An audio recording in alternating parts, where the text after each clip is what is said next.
Welcome again, everyone. We are here with one of our players in another ATL adaptive match. We got Freddy here playing.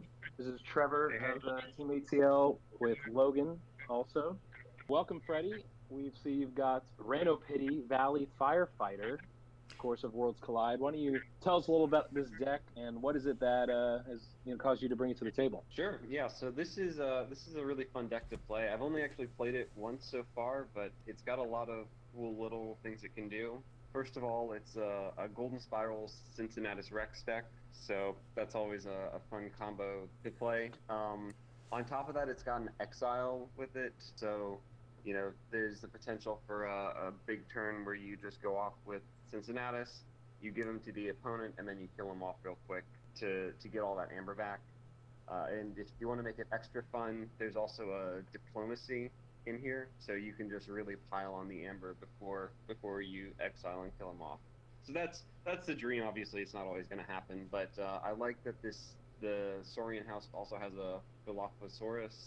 Yeah, that's a Uh, powerhouse with Rex. yeah, just you can go through potentially half your deck when you rule a six. So just having that availability is awesome. We look at the Star Alliance. This deck has two quadricorders, a Light of the Archons, and an encounter suit, also a universal translator. So what you can do with this deck is really just load up on the upgrades, stick them all on one creature if you want, spread them out. But if you load them up, you've got someone who's super beefy from Light of the Archons, who's making keys cost a lot from quadricorder, who's almost impossible to kill because of the encounter suit, plus the armor and health from Light of the Archons. And then just to top it off, you can use Universal Translator, say to use Cincinnatus out of house or any other creature. Sure. Um, and then just the cherry on top, I think, is the Dis House has an E and an Infernus, so you're just stealing and really keeping your opponent off of check and purging, their cards or your cards. So there's a lot of utility here as well. So there's just a lot of different things this deck can do, and I think it'll be a lot of fun to play. Absolutely. So, Freddy, a little known rules interaction with Quadricorder. The way the card is worded, it does not matter which side the creature has the upgrade on. It's always making your opponent's keys cost one more for every house among your friendly creatures. Because you have that Light of the Archons and this big upgrade package, do you find or do you think that you would put the Quadricorder on your own creatures more often or your opponent's creatures?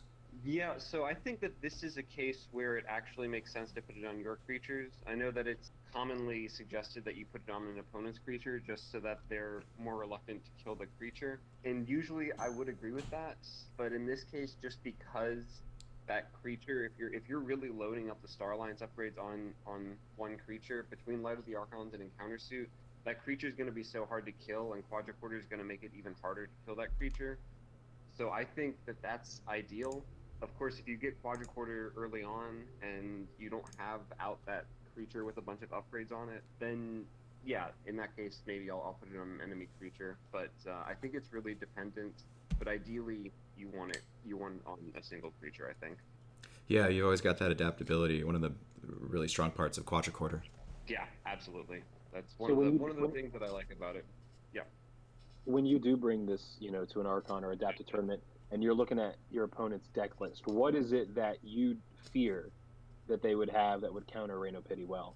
Yeah, so there's a couple of things. Number one is if their deck can just fly through and produce a ton of amber.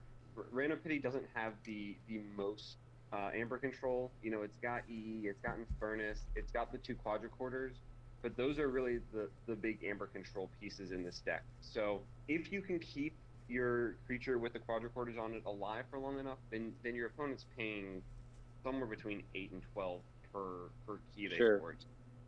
So you have that amber control, but it can be tricky. The other issue is a deck that can get rid of the whatever creature you're stacking upgrades on. So if you can do that consistently, then it's a little harder to do well with this deck. And looking at Cav's deck that he's playing, he's got a Ragnarok, he's got an Unnatural Selection, and so those decks aren't, or those cards I should say, aren't super scary because of the encounter suit. But what that means is whatever creature has all of the upgrades on it, you'd want to put behind taunt because you don't want to make it so that your opponent can ping your creature, knock away the ward, and then play one of these cards to destroy your creature, because you want that ward to keep coming back. So it's just one thing I'm looking out for. It's going to be a little tricky, I think, to keep the upgraded creature alive if I go that strategy. But that's really what I'm looking at when I look at Cav's deck. Okay, so you did get an opportunity to look at Cav's deck.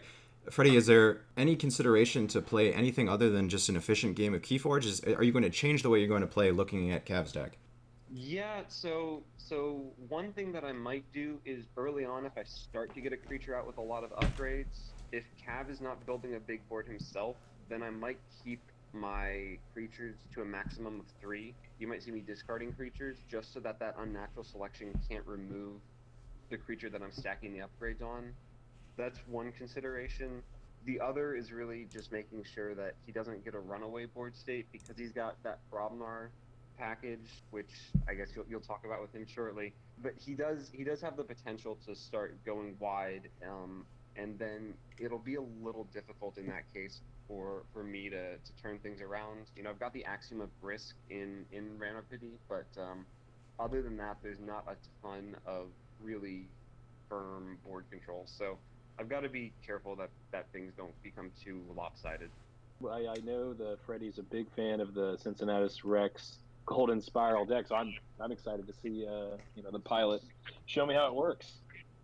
Yeah. Let's hope so. He's got some good artifact control in his deck, so we'll see if I can get it going. I saw that. But, that was really a lot of it. Yeah. It's going to be a little tricky. One thing I also didn't point out is he's got Chimera Eclipse as well, so you got to be mindful about what I put on a flank. The good thing is that you have a much, much better artifact in Soul Fiddle that he'll have to target first before your Golden Spiral. That's right. Gotta watch out for that Soul Fiddle, man. Yes. Yeah. Okay, Freddie. Well, we appreciate the interview. Thanks for coming in, and good luck in your games. Thank you. Welcome back. We've got our other player for today's big-time ATL adaptive match. That is Cav. Welcome, Cav. Hey guys, how's it going? Doing all right. You are a bold man. You have brought not only a Worlds Collide deck, which not many people would criticize you for that, fine set, but you've brought the much unloved, often griped about, House Brobnar, Shepherd the Rakishly Scheming. Talk to me a little bit about this deck. Why did you bring it in today, and what has you excited about bringing a Brobnar deck for Worlds Collide? Yeah, so I think you hit the nail on the head here. Brobnar kind of gets no love in this set. They are very fickle as a house in Worlds Collide compared to how they performed in the last 2 sets. And I actually, in my last Vault Tour, had to run a deck that was exactly this house combination. And I remember before Game 1 thinking, well, I think it's pretty much written in stone that I'm not really going to be getting very far. And spoiler, I didn't. But I had a lot of fun running this combination because I think with the right pieces, it offers a little bit more flexibility than I think we're willing to give it, upon first review. So some pieces that I thought were interesting in this deck were, it's got 2 Berserker Slams, great control, both on the creature side and some Amber side, all things considered. But really, the big piece here is I really like the card Ragnarok. I think it offers really interesting potential setup where you want to get as many of your creatures out as possible, especially, of course, your Brobnar creatures. You want to fight as much as you can to get the benefit, and then you're ensuring that the entire board is going to blow up. So that, I think, sometimes can scare a player if you see it, you don't know how the pieces are going to come together. And this being an adaptive game, I'm hoping I can trip Freddy up on that. And in the meantime, it's got a decent amount of rush with some of the Untamed package, double Flaxia, Witch of the Wilds to help bring out some cards a little sooner. And with 22 creatures here, I'm hoping a Flaxia hits at least once. So yeah, that's an interesting component. And then finally, the last bit here is Shadows. Shadows doesn't really have as much control on the Amber side like it did in Coda, of course, but there's some repetition in some important pieces here, namely Hawk and Chimera Eclipse. So I'm hoping that if Freddy, running a bit of an engine deck where he wants to have his piece is out, I can disrupt that engine with Chimera Eclipse and the Hawk, and then hopefully when we switch decks, he is a little unsure of when to use those. I mean, he's a good player; he's going to figure it out. But anytime I can take up some processing power, I think I will. Yeah, that's well, I am notorious for always wanting to bring a deck that has at least some level of artifact destruction. So this one really piqued my interest when you came overloaded on that. That's right. Yep, 2 Rustnars and 2 Hawks, and I think we share that love of artifact disruption being a piece. Yeah, I have and I know I go back and forth with Logan about this, but I just have the fear of being in a scenario where, you know, I'm against an artifact deck and I have literally nothing to do, no strategy, nothing tactically, because the deck literally cannot do it. So I sometimes will give up equity against the non-artifact decks, just ensuring I'm not in that bad spot. And I love that you have 0 artifacts, so that the Hawks are just, you know, hey, I'm just still moving the game forward. Rustnars, it's always going to be a proactive state because you're not going to be destroying your own infrastructure. That's right. That's right. So, you know, we'll see what happens. I think it's, you know, another notable thing here is it's missing a lot of pieces that I think would make the deck really shine. And just because it is a little jankier in that build, I think that makes it a cool adaptive deck. It can definitely high roll for sure. I think it's more likely the middle level that it's going to play to is actually one that requires some finesse. And so, again, this being an adaptive format, I think the finesse, the battle of finesse here is really what's going to matter. Mm-hmm. Interesting that you bring up finesse. So we asked Freddy, and I'll ask the same question to you. So looking at Freddy's deck, do you feel like there's any consideration to be playing anything less than just an efficient game of Keyforge? Are you going to be holding cards in anticipation of what Freddy's doing? Is there any way you're going to play differently than what you would recommend someone normally play? Yeah, that's a really good question. I think if I were to look at the roles here, he is probably going to still be the aggressor in this format, and I'm going to be more the control, player here. But just because you're control doesn't mean you have to hold cards. There's different types of control, right? And I think I'm still going to be playing efficiently here, and hopefully what I can do is smooth out a little bit of variance by, some of the pieces that I have, which include Old Boomy, which will hopefully allow me to draw a couple of cards a little quicker, and Witch of the Wilds as well. That's just going to allow me to get through my deck a little faster if those are out. Of course, they're not Logos pieces, so you're not going to get that certified, Logos quality variance correction here. But given the 3 houses that I have, I think it's as good as it gets. Okay, Cav. Well, thank you for the interview. Appreciate it, and good luck in your game. Sounds good. Catch you guys afterwards. All right, let's go. Welcome back, folks. We are in the game, another ATL adaptive match. We have interviewed our competitors, and now we are getting into the game. I've got my buddy Logan of Team Archons of Atlanta with me. Welcome, Logan. Hey, Trevor. Good to be here. We are getting into this. Both players doing their mulligans. Looks like it's going to be Freddy on the play. Do you think there's much equity either way in an adaptive match to being on the play first there, Logan? I don't think it makes much of a difference with respect to the format of adaptive. I think it's just like a normal game of Keyforge. You get a slight advantage to be on the pseudo draw, I guess, not on the play. Sure. So as normal, you get a little more efficiency being not on the play. And here we go. Look at that turn 1 golden spiral. That's a very strong play typically, but unfortunately, I think Cav's going to answer with. That's right.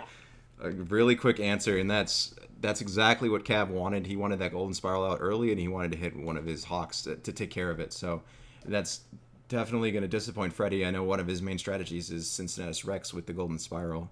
Sure. So not being able to pull that off is less than optimal for him. And just a big-time Amber advantage there when you think of Cav getting 2 Amber right off this, plus taking away, essentially, Freddy's whole turn. Right, exactly. But we mentioned that Cav did what he wanted to do. Looks like Freddy did exactly what he wanted to do, too. So he's got a Frayne with 3 upgrades on it. This guy's huge right now.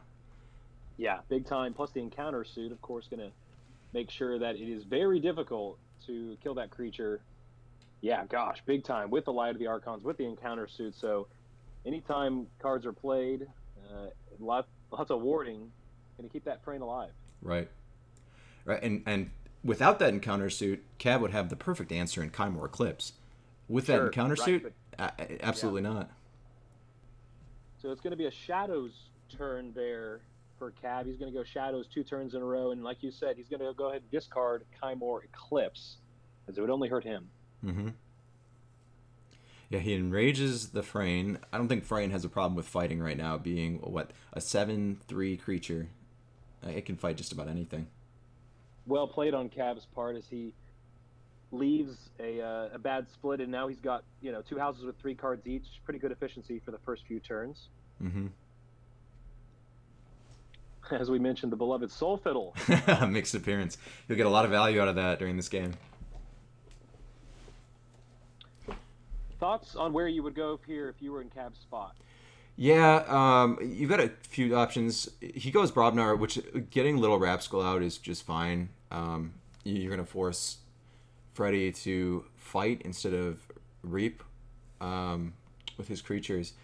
Unfortunately, Freddy's got 2 good fighting creatures. I think I would have preferred to see an Untamed turn. You can get a couple Amber with Harmonia, get the Witch of the Wilds out, which is a big threat that Freddy needs to answer almost immediately. So he couldn't go like something into Saurian like we see he might do here. He couldn't really do that. He'd have to answer that Witch of the Wilds almost immediately. Freddy now first time since the first turn playing Saurian, and he's got quite a few cards to throw on the battlefield. The always powerful Theros Centurion, Logan. How do you like this creature? I love Theros Centurion. Just a solid mid-range creature. He fights, he captures, he pressures your opponent, and he reaps just fine. So I love Theros Centurion. How would you compare this to what is it, Champion? No, it's the Sanctum creature. Goodness me, I'm blanking. But what is it? Oh yes, Champion Tabriz. Champion Tabriz, of course, the very powerful uncommon Sanctum creature, 6 power, 2 armor, fight, reap, capture 1, compared to Theros Centurion, where you get it off the bat, but you have 1 less armor. Right. In a vacuum, all right, Champion Tabriz does not gain it off the reap, excuse me, but in a vacuum, how would you compare those cards? Which one do you like better? So in a vacuum, not without respect to the rest of the house, I would say that Theros Centurion has a little bit of power. Being able to play a creature and capture 1 immediately gives you the option to take them off of check immediately. Sure. If they recognize that that Champion Tabriz is out, they'll play around that, right? If they don't know Theros Centurion's coming, they might go to 6 Amber and let you take them off of check. And here we go, an interesting play from Freddy. He's going to go ahead and give that beloved Theros Centurion right over to Cav with that Amber, so an effective slow steal. That's right. And really, Cav's got no use for Theros Centurion. He's not going Saurian to use Theros Centurion once, so I think that's a totally fine play. You got to think that Cav's going to take an Untamed turn here. Yeah, I'd be surprised if it's anything less than that. And he will. So mostly just going to be playing out creatures. As we go through our first 4 turns of the game, Logan, how would you describe the setup so far for each player? Whose position do you like more? Where do we go from here? Yeah, so I think I would favor Freddy more in this position, especially with this turn he's got coming up here. He's got 2 more upgrades. He might just throw it right on the Frayne. That Frayne's going to stay warded, especially with Medic Ingram out. It's going to stay healed, so he's going to have a really big monster that's going to capture every turn. It's making Cav's keys cost more. If he can just maintain this Frayne, I think he's going to just ride it all the way to victory. Yeah, and he just stacks it all on Frayne. Very important for you players out there, when you do play adaptive, it's a big time advantage to winning game 1. I know from experience, being at Baltimore and Gen Con, because in my opinion, I don't know what you think, Logan, but when you get to the bid, according to the rules we played there, the loser of the last game gets to pick whether they go first or second, and therefore, if you win game 1 and you're going to game 3, that necessitates that you lost game 2 and you will be picking, and you get to pick that. In our case, we did it after the bidding, which I felt like was a big advantage. What are your thoughts on being able to, have that choice going into game 3? Yeah, like I said, there's a small advantage in going second, so it gives you that small advantage. But again, you gotta keep in mind that the decks do matter when picking to go first or second. I'm not familiar enough with either of these decks to make that call myself, but obviously it gives you a strong advantage one way or another. Interesting little combo here. So Freddy has Universal Translator with Cincinnatus Rex, so Freddy can continue to ready his Frayne and fight with the Cincinnatus Rex. So he's got a pseudo golden spiral. Yeah, that is pretty neat. You are right. Yeah, so because he can call House Star Alliance and then kind of go off. Yeah. And he's capturing one every time he fights, so he's just going to capture all of Cav's Amber. I think he's doing that right now, right? Yeah, he can go ahead and ready Cincinnatus. Yep.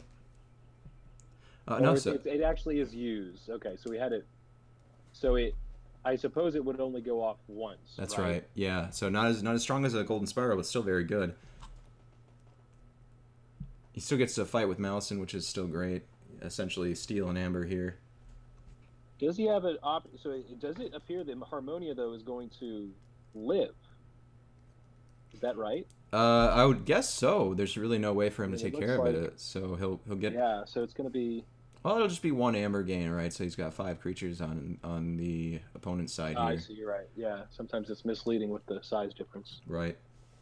Yeah, you've got very similar amount of creatures, but obviously the power disparity is huge. And now we have how about a very tough turn for you, Logan? We've got, if you're in Cav's seat, a 2-2-2 split. What you do not want, not an overwhelming advantage of creatures in any one of those houses on his board. Where do you go from here?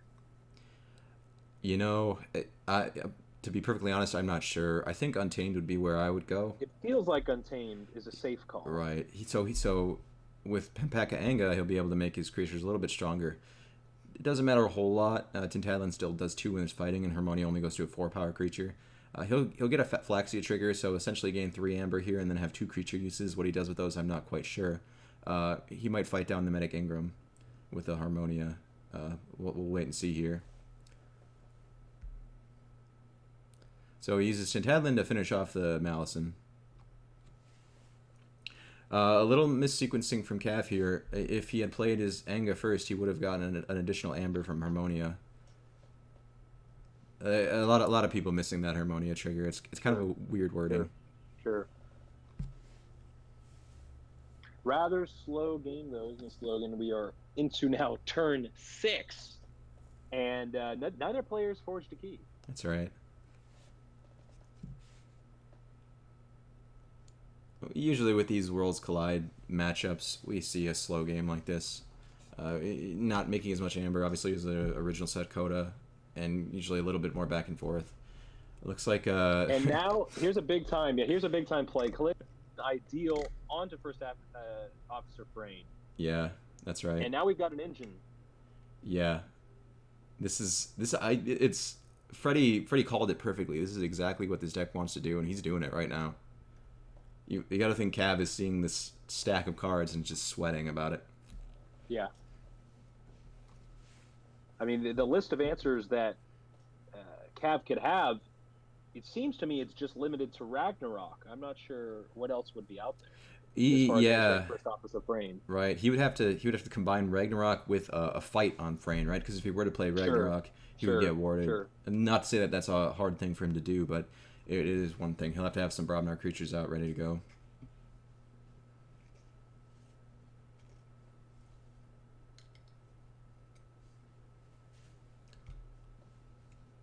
Looks like Freddy's deciding who to ward with Medic Ingram. Trevor, if you were in this seat, what would you want to ward here? Is it worth to ward a Gargantodon to stop some stealing, or Kirby to get some efficiency? Yeah, I mean, I think if I would try to spread out. Yeah, I'd probably go Kirby. I think in most scenarios here, you want to make your Star Alliance turns attractive. Mm-hmm. I think that Kirby gives you a lot of flexibility along with Frayne. I think even without playing many Star Alliance cards, if you can keep Frayne alive and Kirby alive, you have a lot of equity on the board. Yeah, So definitely. yeah, I think keeping Kirby alive is a good call. Mm-hmm. Interesting thing here with Cincinnatus Rex, he'll actually get another use out of Medic Ingram, so he'll be able to award another creature still. So almost his entire board will be awarded here. Yeah, it looks like we may have our first check called of the game. Yeah. The part on Freddy's side. Right. Yeah, even right now he's got a pseudo check with 3 amber on the Frayne with the Califision Ideal.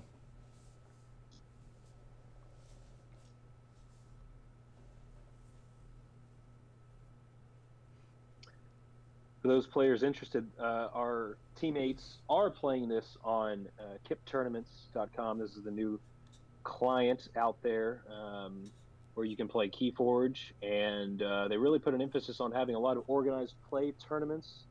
A new Keyforge team called Kip, Grant Titus. I know Eric also is out there. I know those guys, good guys. And I definitely encourage if players are looking for opportunities, especially during the quarantine times, to play. This one is a good option because they have a lot of organization. They've been very good about keeping things on time, and if you're looking to get your competitive itch going while you can't do it in person, so far this has been really good for me.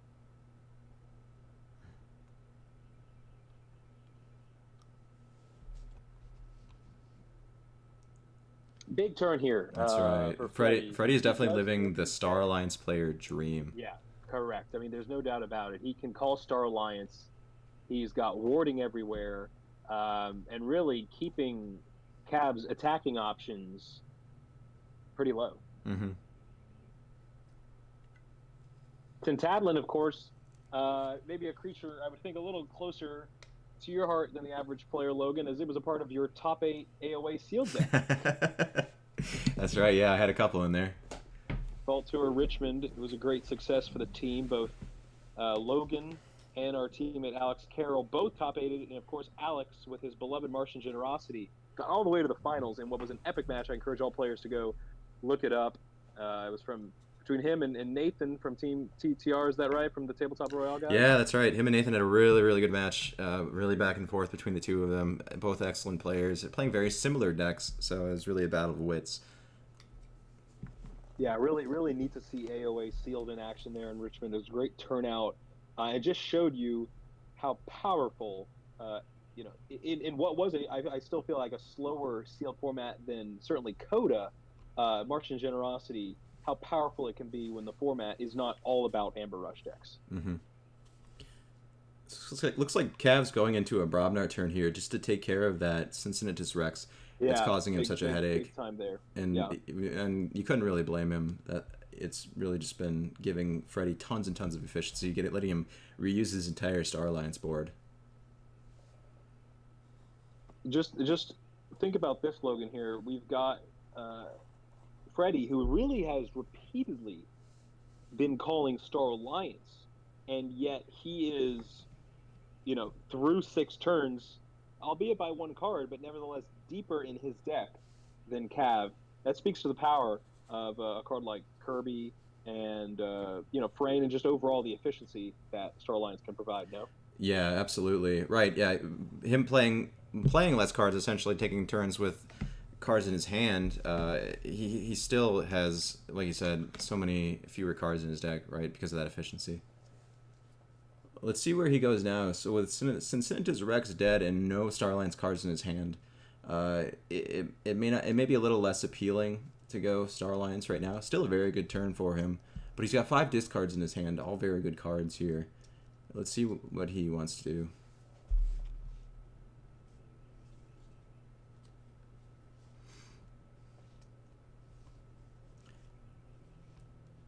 And thanks to the Califision Ideal, he immediately forges and goes right back to check before his turn even starts. That's the dream right there. Absolutely the dream. Yeah. Paying a very small amount out of his actual amber pool, clearing off the amber off Frayne, and this is now, I believe, 5 turns possibly that Frayne is on the battlefield, and it's still stronger than ever. Right.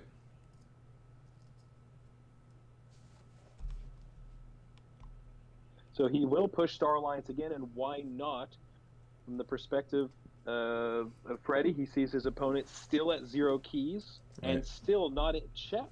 Yeah. So there's really no need to play that Infernus, get that EE out. He's got nothing to worry about on Cav's side, so you can just keep getting this value. Certainly, it seems like his board state alone right now requires answers from the part of Cav, and until those answers are provided, he can just keep the status quo. Yeah, absolutely. And a really funny interaction, Trevor. I don't know if you saw this. Freddy played a Scientist Bane. Funnily enough, you'd never expect a Brobnar creature to be killed with that, but old Boomy is a Goblin Scientist. Yes, old Boomy. Freddy saw that, and he could not pass that turn up.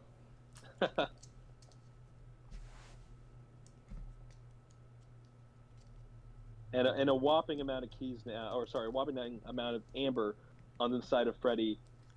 He goes in with 13 amber, effectively, to spin because of the Calligraphian ideal on Frayne.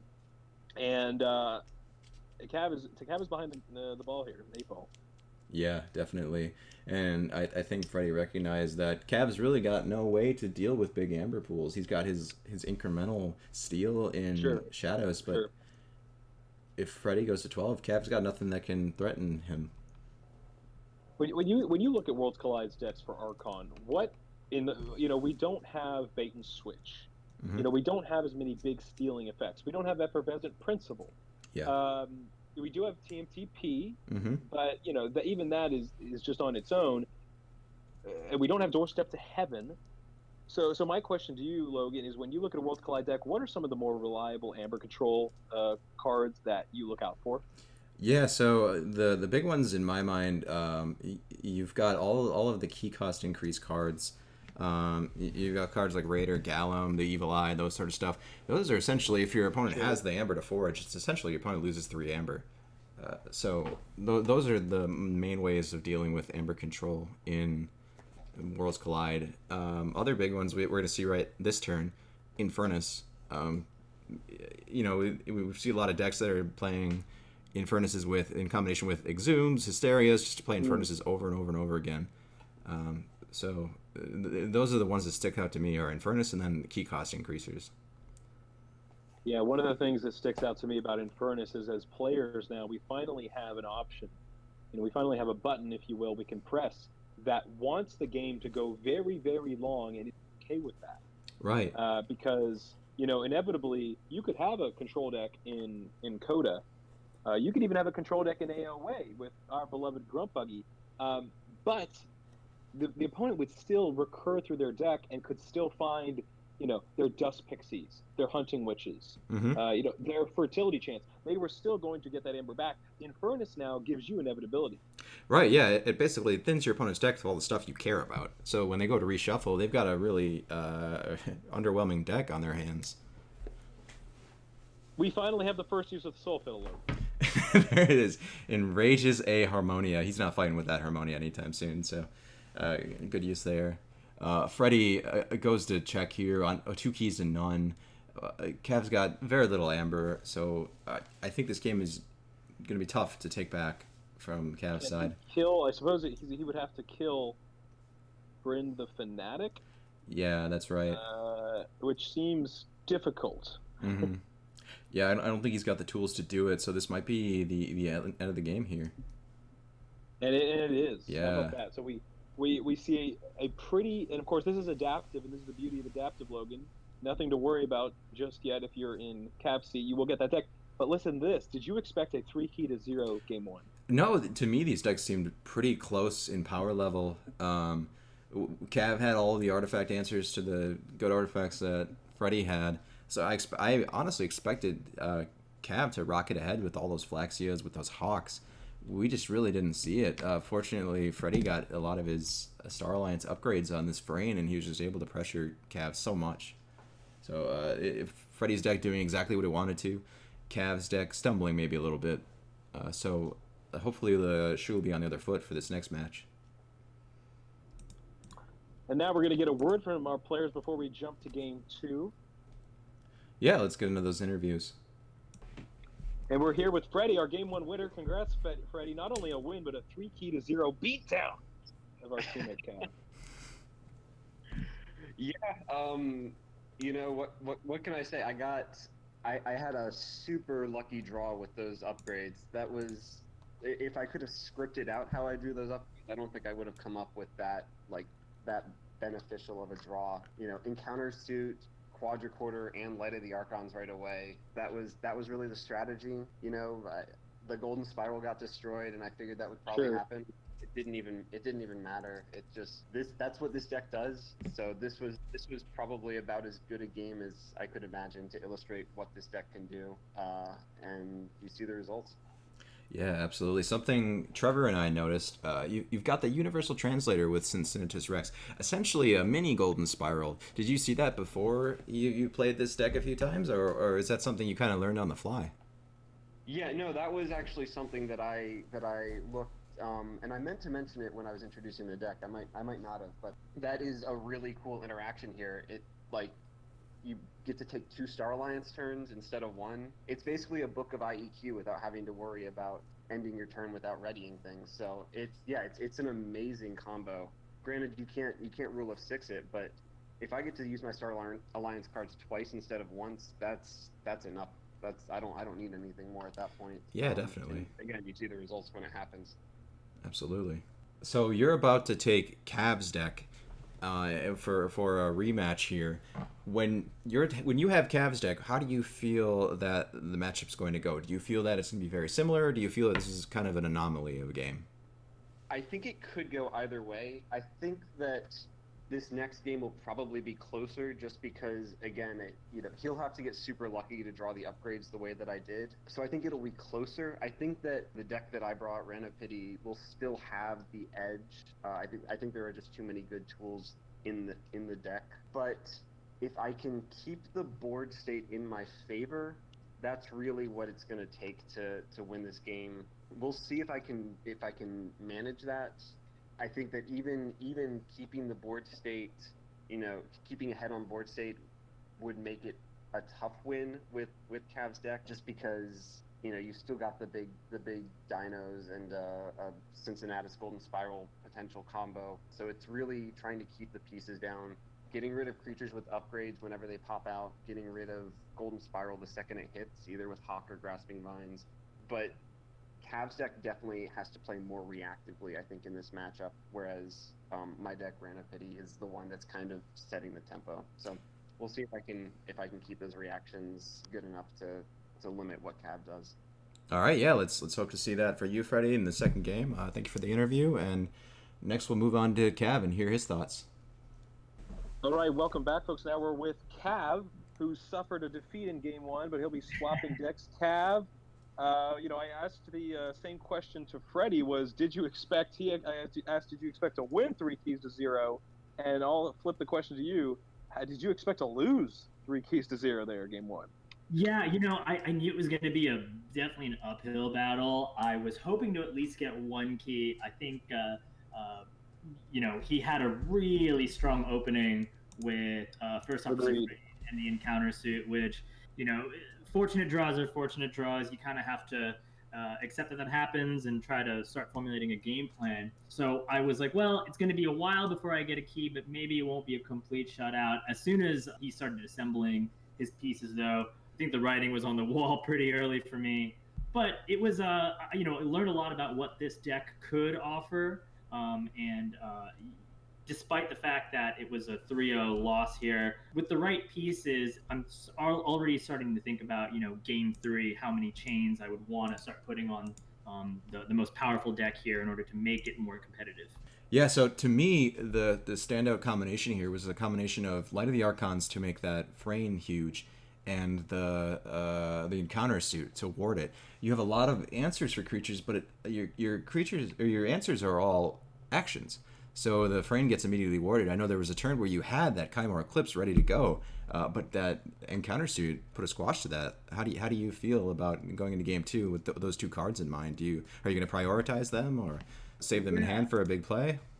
So well, I actually don't know if Freddy realizes this, but the encounter suit definitely does put a hinder in the plan there.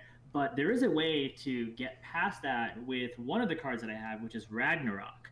So you'd play a Ragnarok, it would get warded. hopefully by that time you have enough creatures on the board fight into the ward, and then everything gets wiped. So really what I was trying to go for was just play efficiently as possible to get to Ragnarok, because I knew if I got to that point, that encounter suit little, Tron combination was going to be out of here, and maybe I could start setting up some plays.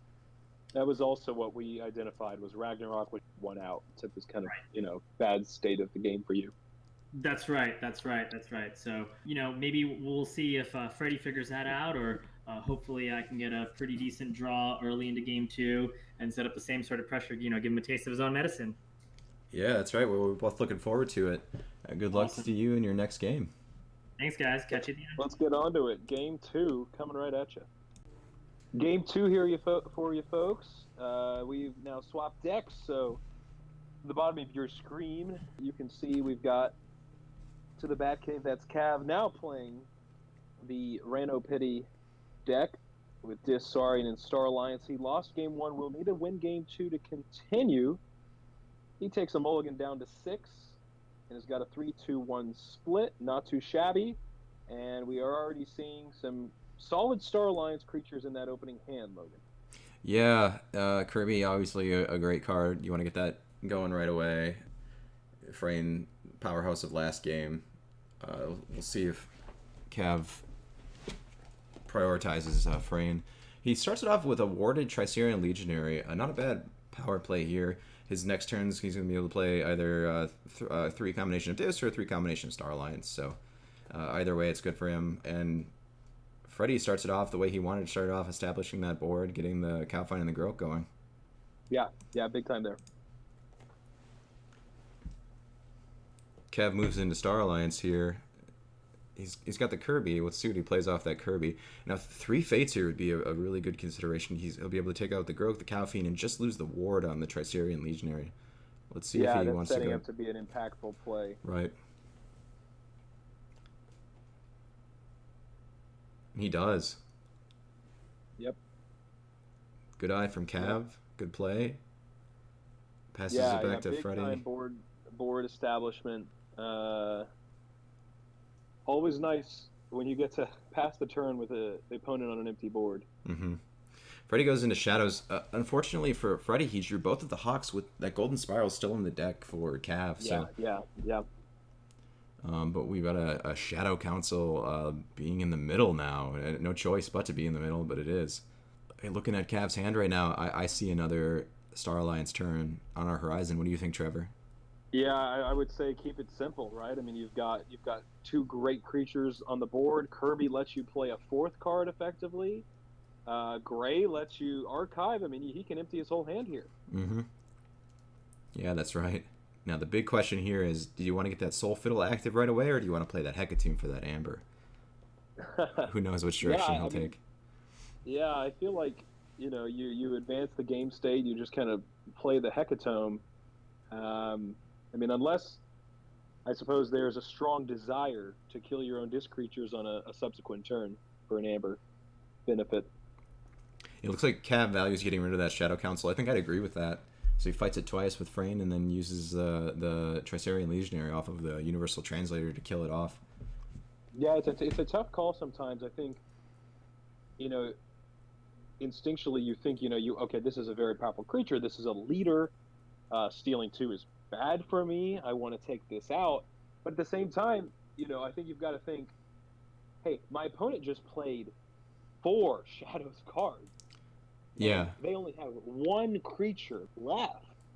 It's not, I think this is one of the neat things about Keyforge is that risk-reward scenario.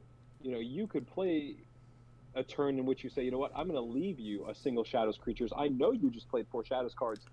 Odds are you're not going to have a big turn outside of it. If you want to take an inefficient turn, steal 2, maybe go for it. I would say that because the game went so long last time, so we know, a steal 2 is not going to break the game down. Right, definitely. Looks like, okay, so Freddy plays that Ragnarok, so it's out of his hand now. That answer to the encounter suit that Cav mentioned is done with. So all these creatures are going to die. Frayne will live. And yeah, Berserker Slam gets rid of an Amber, and Freddy leaves the board clear for himself, so fine play. Yeah, unfortunate there. I think if he had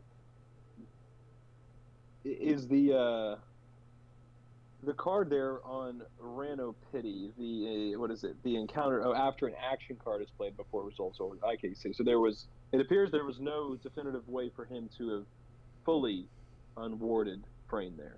No, I don't think so.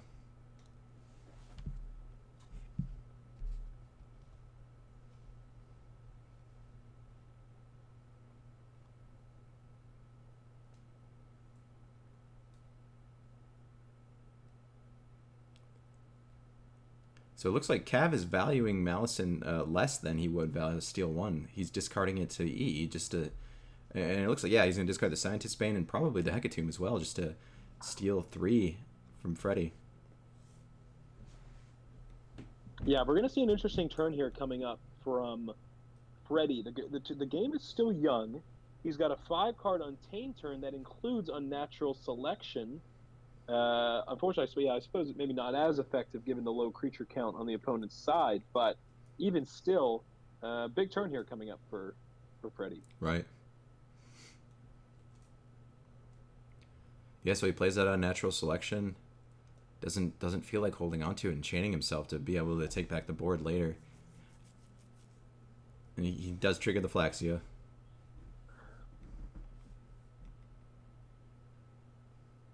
And we are seeing a major hot draw of Star Alliance on the other side here. We have already gone through, what is that, at least 3 cards on the board, First Officer Frayne, plus I believe 2 upgrades. I can't see if there's a third one. We've got another 2 in the yard, and then he had another 3 in hand.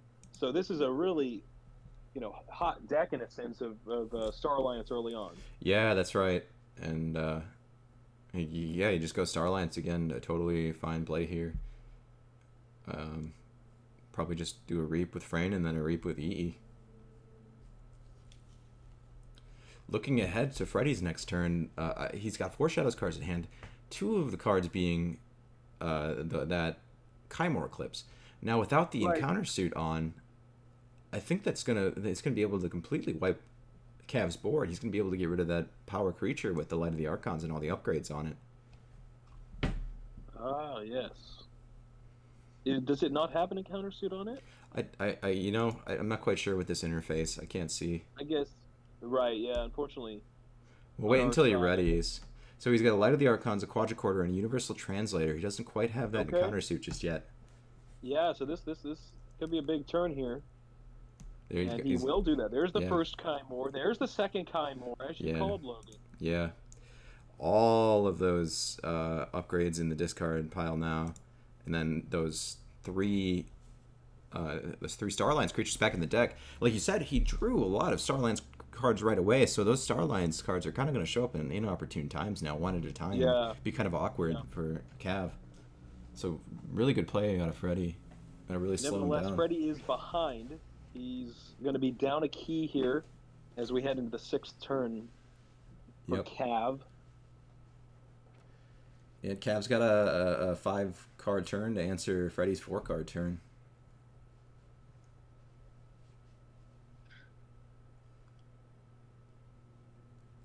Just a lot of scrappiness in this game, isn't there, Logan? Both players trying to just kind of have constant skirmishes for the board, lots of little wins. We haven't seen a big amber turn either way, but it's been a lot of little battles. Right. Yeah, they're both trying to posture themselves to get into that big amber turn.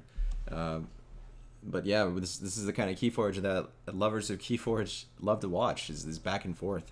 It makes this game so interesting. Right. Yeah, a lot of interaction certainly, and it's going to be Untamed for Freddy. A good 4-card hand coming up, along with a Timely Grasping Vines. Yeah, that the makes things really originally awkward. Printed in Coda. Do you play that Soul Fiddle again, or do you just discard it at this point? Well, because he's got EE on the fringes in his hand, Soul Fiddle is just a steal 1 here, which is the best you could ever have a Soul Fiddle be. Just steal 1 amber. One of the best parts of having EE in your deck is just takes all those cards that may not be very strong in general, but also not very strong in the opportunity, and it turns it into what is always great, just to steal 1 amber from your opponent. How about this? We've got really Cav beginning to press the advantage. He's already got one key. He's going to be going to check, given the calligraphy and ideal. Mm-hmm. How do you like the design on this card, Logan? I love the Saurian cards that promote this risk versus reward, exalting your creatures to potentially get a key out of them. It really puts the pressure on your opponent. Cards like Senator Shrix, cards like Senator Brackus, like these cards that let you exalt your creatures, and then which is typically amber you gain that your opponent's eventually going to get back, and it lets you get rid of them and turn them into keys. Very powerful. Is it maybe a bit of a frustrating design? It can wind up being that sometimes. I think it's a really cool design, and maybe there's some Saurian cards that are a little bit too capture-y. It captures a bit too much amber to make it worth it, or excuse me, to make it balanced. But I do love the design concept. How about a one-sided Wrath? I love that even more. Talking about that, Axiom of Griff cleaning up the board. Yep. And what was a bad scenario for Freddy here in Game 2 turns worse, as he is going to fall behind 2 keys to 0. Yep. And he does get to check, does Freddy. But, of course, we can see through on the fringes, Cav could take him off and through 1.5 games still prevent beloved Shepherd of the Rakishly Scheming from forging even 1 key. Yeah. We're seeing another one-sided game in favor of Ranopity. Something that neither of us really saw happening. I think we saw there was maybe a little bit of advantage on the side of the deck that would offer the threats rather than the answers. But we didn't really anticipate it to be this much of a disparity. So if you are in either player's seats and you're seeing this game, this is running away right now from Freddy. Maybe he can have a big comeback. But if you're starting to think about how these first 2 games have gone from the perspective of bidding, what is going through your mind?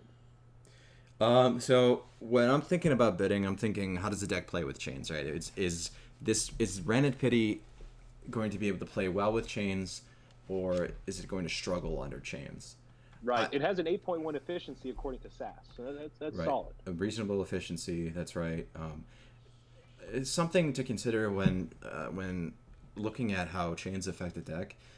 Is this the type of deck that wants to play a board and get value out of that board, or is this the type of deck that just wants to run through its deck?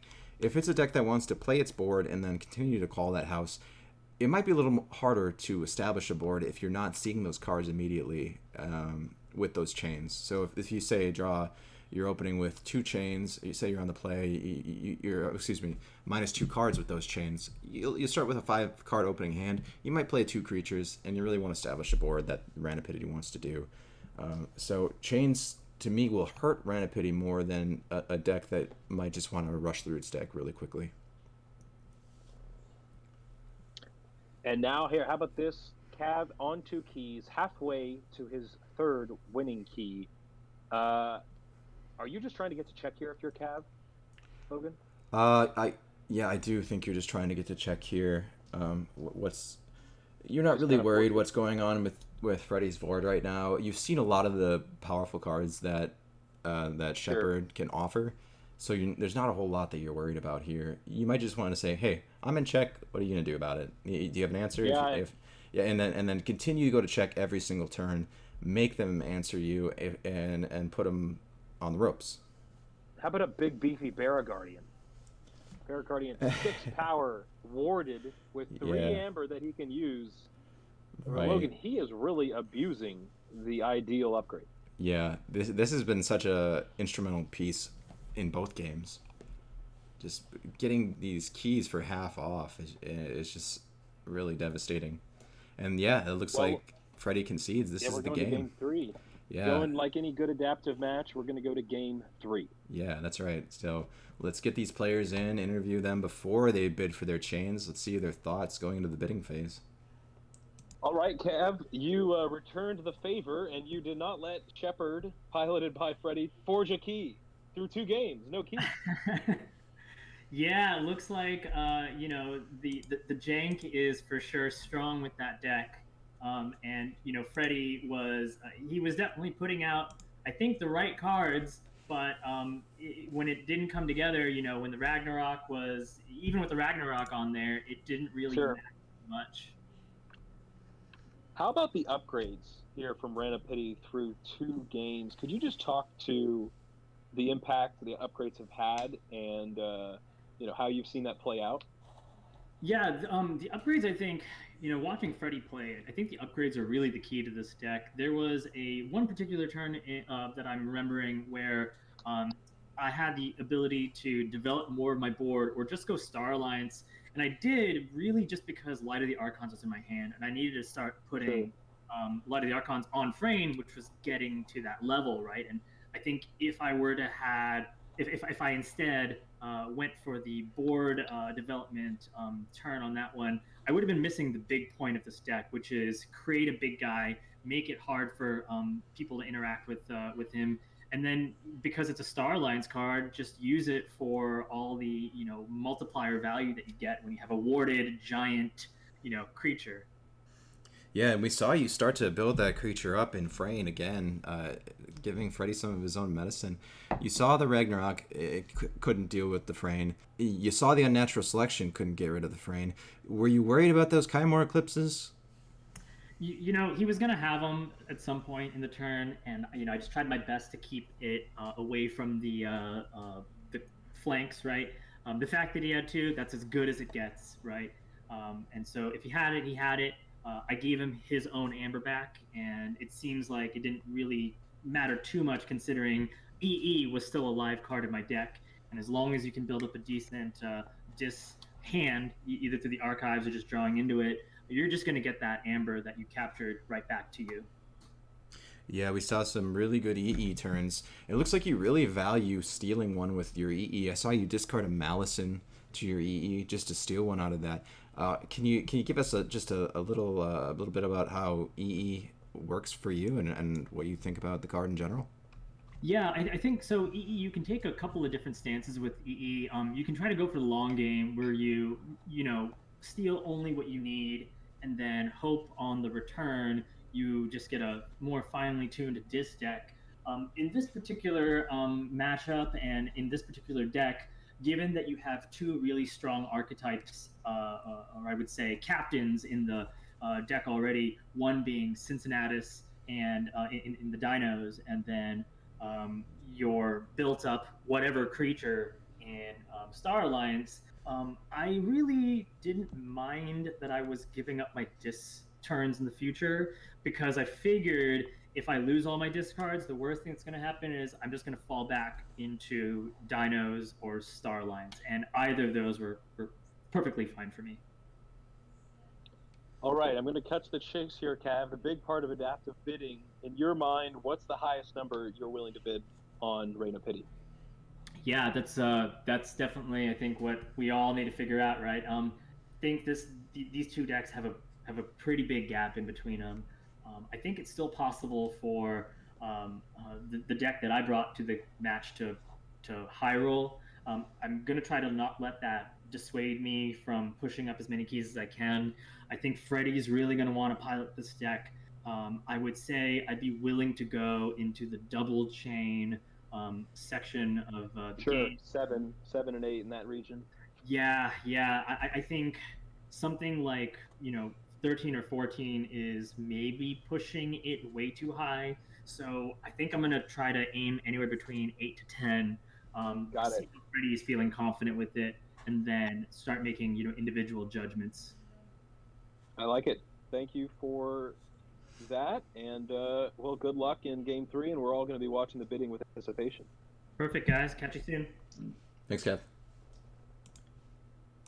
Welcome back. We're now here with Freddy. Freddy, you piloted Shepherd. Like our teammate Cav, you failed to forge a key there in Game 2. Yeah, how would you describe that game that you just piloted? Probably brutal, I would say. I did what I was hoping, which was to keep him from getting all the pieces that he wanted, right? So I got rid of the frame when it had all the upgrades. I kept his artifacts off the board for the most part, and particularly Golden Spiral, but it just didn't matter, which is what I was afraid might happen. But I feel like the deck that I brought, Ranopity, just has too many good pieces, and I think I stuck to my plan. I had some misplays, but overall I stuck to my plan and did what I wanted in terms of trying to keep Ranopity in check, but doing that just meant that I had to sell out to do that. You know, I had to make sure that I got rid of the frame with all the upgrades. I had to really commit to getting rid of the Golden Spiral when I could, and it meant that I had to play a little suboptimally elsewhere. I don't think it would have mattered one way or another, but I just, you know, I was kind of behind from the start, and it just spiraled more and more from there. Yeah, you mulliganed into an unfortunate opener, which is the 2 Hawks cards that are really a lot more effective in the mid game when you've got these strong artifacts like Golden Spiral out. So yeah, again, to reiterate, an unfortunate opening for you that, yeah, like you said, snowballed. Yeah, and I didn't really want to mulligan, but I had, I think, both Berserker Slam and Unnatural Selection in my hand, and those are really important cards for keeping board control that I thought I was going to regret not having later on in the game. And so I don't think I had a choice there. It was just an unfortunate mulligan. I don't know that I could have mulliganed to anything that would have won me that game, but definitely wasn't that hand. Yeah. All right, I've got two questions for you here, Freddy. We're going to go into bidding. One, given that you've seen the Shepherd deck yet to forge a key, how high are you willing to bid? And two, do you have an inherent bias to want to play your deck? Are you willing to go a little higher to ensure Ranopity is in your hands? I wouldn't say so. I don't think that I would bid just to make sure that I'm the one playing Ranopity. I definitely, obviously, I would like it, and you know, if I could get it for 0 chains, that would be great. But I see this bid going pretty high. I think that I would be willing to go up to 12 without too much hesitation.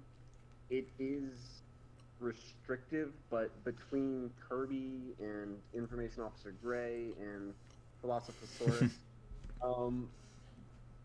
between those cards, you're still running through the deck like decently quickly. You can hit back with a Binding Irons to slow down the opponent a little bit. So, you know, there is some potential to kind of even things out so the chains don't feel quite as heavy.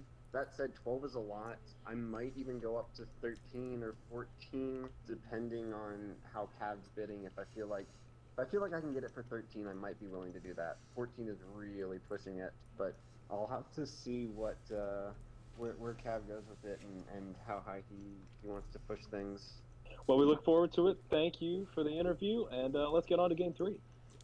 All right.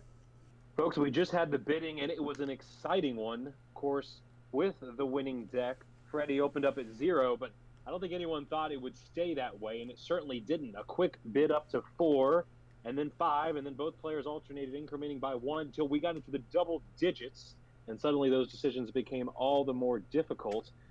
It finally ended up a bid of 11, and the plan was back in Freddy's seat. He thought about it. He went to 12, which is the last level before you get 3 less cards, and Logan Cav gave in. He gave up, and he said, you know what?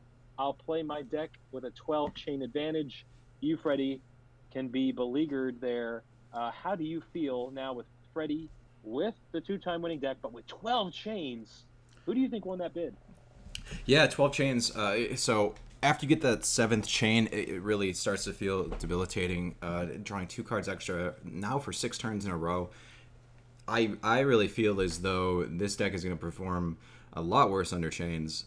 My vote is toward Cav playing his deck at 0 chains.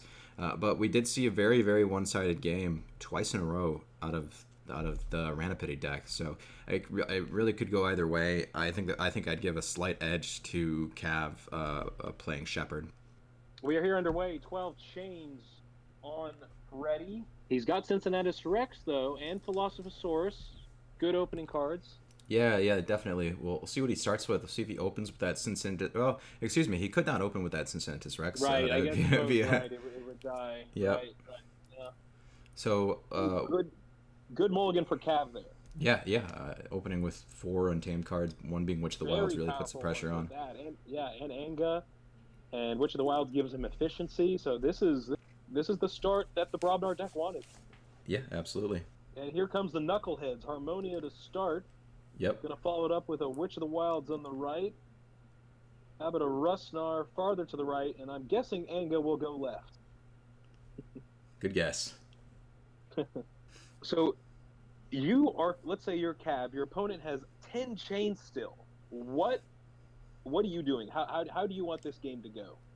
Yeah, you really just want to flood him with all of these answers and these big cards. Like Witch of the Wilds is such an excellent turn one to play, just because Freddy's not gonna have access to the answers that he would typically. So yeah, you just want to, number one, keep him down, which will be pretty easy, being 2 cards down every turn. But also just apply your own pressure, and Cav does just that. Combo alert, a 4-powered old Boomy, Logan. Yeah, old Boomy's never been better. And this is a different style of game we've seen so far. A very lopsided board, now for the first time in the favor of Cav with Shepherd the Rakishly Scheming.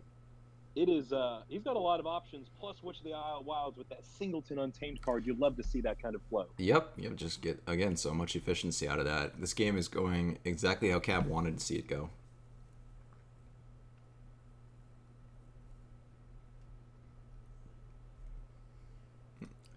Really, I see Untamed and I see Brobnar as really the 2 good options here. Both are pretty reasonable options.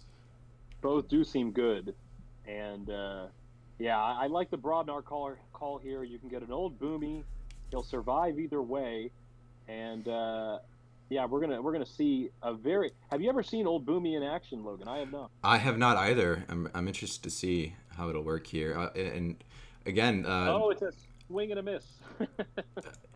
Yeah. It's 1 card. It is 1 card, which is okay. Reap archive card, not bad. Penpaka Anga letting him use that old Boomy for a 2nd time. He didn't kill himself immediately. Ooh, and this is going to be a double attack trigger off Stiltkin. 1 because he played a giant, 2 because of Ganger Chieftain, and he should finish off Malison, which he does. Right. Wow. There you go. It is a powerhouse board now on the side of Cav.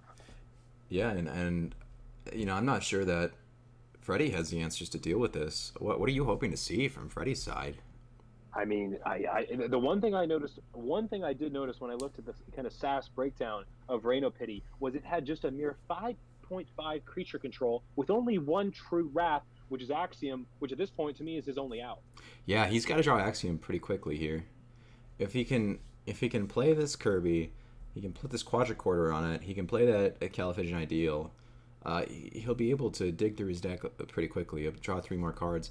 But again, these chains hurting him so badly. That really quick start from Cav, it really wouldn't be so damaging if Freddy were able to answer with a few creatures of his own. But he really just doesn't have the answers right now.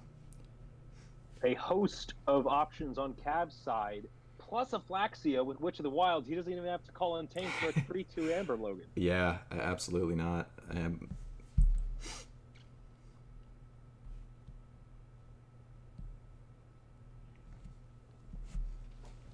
Let's see where that Quadricorder goes. It might be pointed towards. Yeah, and it is. It's on Rustnar. There it is. So it's currently attacks of 1 for those players out there. Of course, Quadricorder.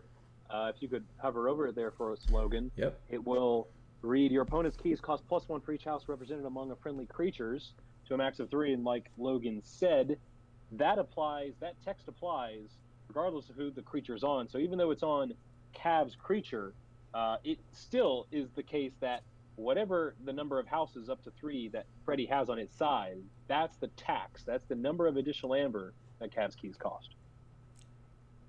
Yeah, that's right. Unfortunately, right now, Freddy goes to exile his Kirby, so the key cost is not increased at all. It's still at 6.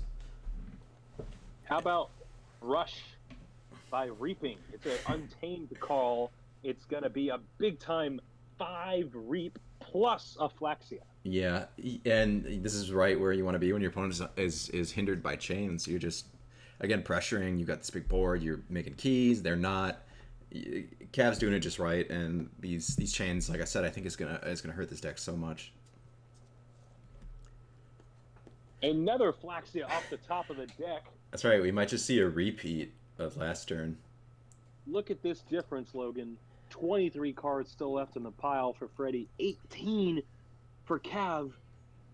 This is adaptive Keyforge right here. Yeah. Something that can, I think, surprise a lot of players is you see these adaptive games where it's pretty one-sided. It happens pretty frequently, and then it gets to the point where you're bidding and you're really not sure how chains are going to affect it. I think the more adaptive we play, we can only really prepare ourselves for situations like this to really understand how these chains affect how you play the game.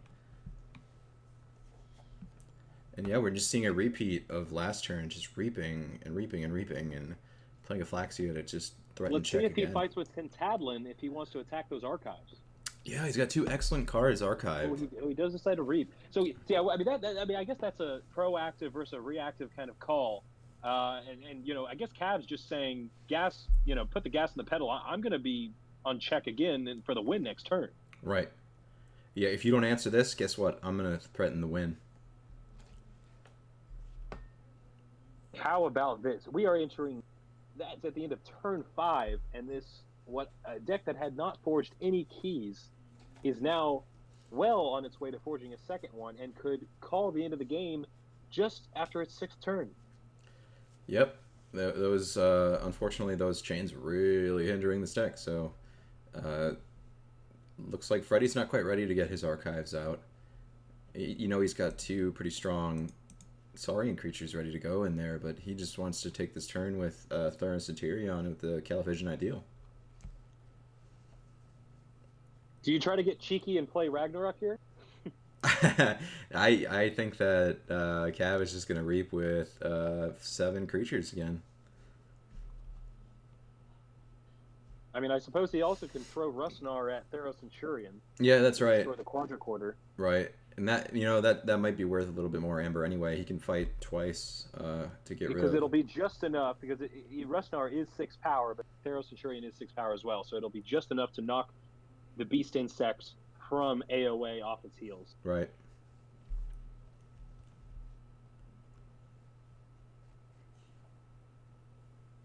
Another untamed turn. The 3rd time in a row untamed, and this is sometimes just the beauty of Keyforge. You know, when you play your cards right, when you get the right bid, you know, sometimes the strategy is all just before the game, because now it's easy mode when you've got this big advantage. Right. Yeah, Cav's leaning back in his chair, just letting his creatures do all the work for him right now. Yeah, it looks like, yeah, what you said is exactly what's going to happen. The Rustnar is going to throw itself against that Theros Centurion. Tentadlin's going to reap. We'll see if he wants to finish it off. Nope, he just wants to throw it away. Doesn't want to go to finish that Theros Centurion off. And we are at check. It's going to require some now. He does have answers, but Freddy is in a tough spot. Yeah, he's got some stalling to do.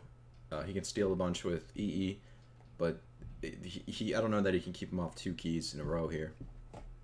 And it's a victory for all old Boomy fans everywhere. Instead of taking a Scientist's Bane, Freddy is forced to discard it. Yeah, that's right. Old Boomy lives to boom another day. Of course, Old Boomy has been one of those cards that our team has been on the lookout for, trying to look out for ways to exploit it. Punpaka Anga is a pretty simple way. It's a low cost, and it's effective, is it not? Yeah, it's proven to be so far. You got 2 uses out of Old Boomy.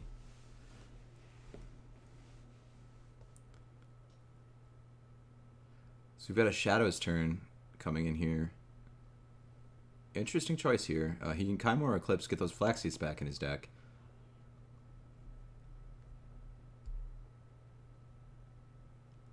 He's still threatening a key here, his 3rd key with a ton of amber left over. And It looks like it's it, does it not? Yeah, to me it does. I I think don't know his archive. I think it's a Cincinnatus Rex and a Dilophosaurus. Yeah, that will not get the job done. Here comes Lieutenant Karkar. We have a quadricorder. Yeah, it goes on Kirby. That's only going to tax him 1, though. That's right. Key cost is 7, and of course Cav has 8. And that's the GG. Yeah, Freddy taps out, and wow, it's a complete reversal with those chains on. We see a Shepherd putting in absolute work against Ranopity. What a great start for the deck, and then Cav just rolls with it, keeps it going. 3 games where we saw 3-0 action, and now the Axiom shows up. Yeah. Freddy, he was looking for that as well to try to clear the board, but it was a little too late. And our champion is Cav, and he loses game 1, but he battles back, and he won the bid. I mean, I think it's clear he won the bid. I would agree. And he's rewarded with a game 3 victory. Mm-hmm. We will get our players in here and wrap things up, and really just celebrate another great game of Adaptive, hoping that it can teach you all how to be better key players. Folks, we're here with our players, and just before we started recording, we heard Freddy say, "This is brutal." And Freddy, why don't you talk to that? Wow, what a difference of games 12 chains can make. Yeah, no kidding, man. You know, I had that starting turn. I was considering mulliganing because I had the Cincinnatus and the Dilophosaurus. I thought, you know, I want to see those later, but oh wait, I can archive them. This will be okay. And I think it was a pretty good start. That was how I would have liked to have seen the start go. But after that, you know, I built out a big board, and I just never had a chance to even do anything about it. I couldn't even keep creatures on the board long enough to clear it out. You know, his Witch of the Wilds was scary, and that didn't even matter. He just had so many other things out that he just ran away with it. My only out, really, I think, was the Axiom of Grisk, which came far too late. It might have saved me, but certainly without it, I was in trouble, and you see the results. Yeah, so Freddy, for those new to Adaptive, I think that shows just how detrimental chains can be on a deck. You were really digging for a while for that Axiom of Grisk, which would have really helped you take control of this game again. Because of those chains, you didn't really see it until the very end, and without those chains, you would have seen it probably 3-4 turns earlier. Yeah, absolutely. And you know, I was really playing to get to that Axiom too. I think there was that turn where I played the Kirby and then used Exile on him, not because I wanted to, but just because I wanted to see one more card that I wouldn't have gotten to see otherwise. So I was really digging hard to get the answers out. You know, if I could have gotten Golden Spiral and gotten Cincinnatus down, that might have helped too. But I was really trying to get those answers, and yeah, like you said, Logan, those chains just slowed me down so much that there was no recovering from it. I didn't think that they would be quite so detrimental, or at least I had hoped not. But nope, they absolutely were. Well, Cav, you had the victory, and we remarked from the beginning, this is the start that, you know, the Shepherd deck wants, which is 4 great untamed creatures that give you different options, and Witch of the Wilds for efficiency. Could you talk through how that opening start influenced the way you played the game? Yeah, as soon as I saw those 4, I was like, okay, I've got the best possible chance now, and the only thing I need to be careful of is 1, the Axiom, because I knew this was going to be, you know, a board building exercise, and then 2, got to be careful for the encounter suit.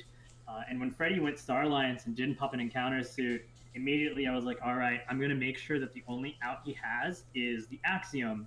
So nice. Axiom or 3 Fates or whatever. So I did my best to just minimize his board presence. Knowing that he has Star Alliance, he has so many ways to run through his deck if you let them. And so, you know, fortunately, I didn't necessarily have to take any turns off to fight into creatures. I was still able to push out Amber. But there were some instances when I remember looking at my hand and thinking, all right, I can continue to build up the board, or I just continue to keep this pressure going. And, you know, you can't, when you know Axiom is the way out, you don't want to give the opponent any extra chances of removing pieces from your board. So I just did my best with removing what I knew were going to be his linchpins. After the fact, I think it seems clear 12 was too high. Do you have thoughts from each of you on what you think the proper amount of chains, if you were going to make these two equal, is? I think this is closer to maybe like, so let's see, he's got 3 chains left at the end of the game, and he just pulled his axiom, but he was 2 keys behind. I think if the deck was at 8 chains, it probably stabilize halfway through the second key, and then really start being able to put some pressure, because he was able to get some pretty nice disc turns.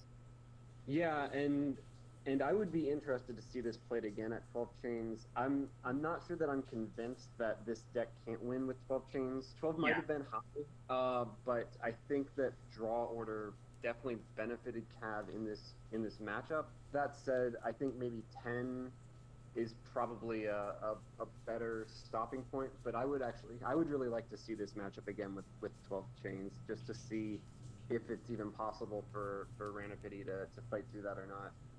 Yeah, I agree with Freddy. I think that 12 is still possible. I think anything more than that, like 13 is really hindering you way too much, but I think there are draws where 12 will work and help you stabilize. Of course, you're now playing with variants with even less cards to see to help you correct that variance. So the turns you're trying to play have to be that much more focused.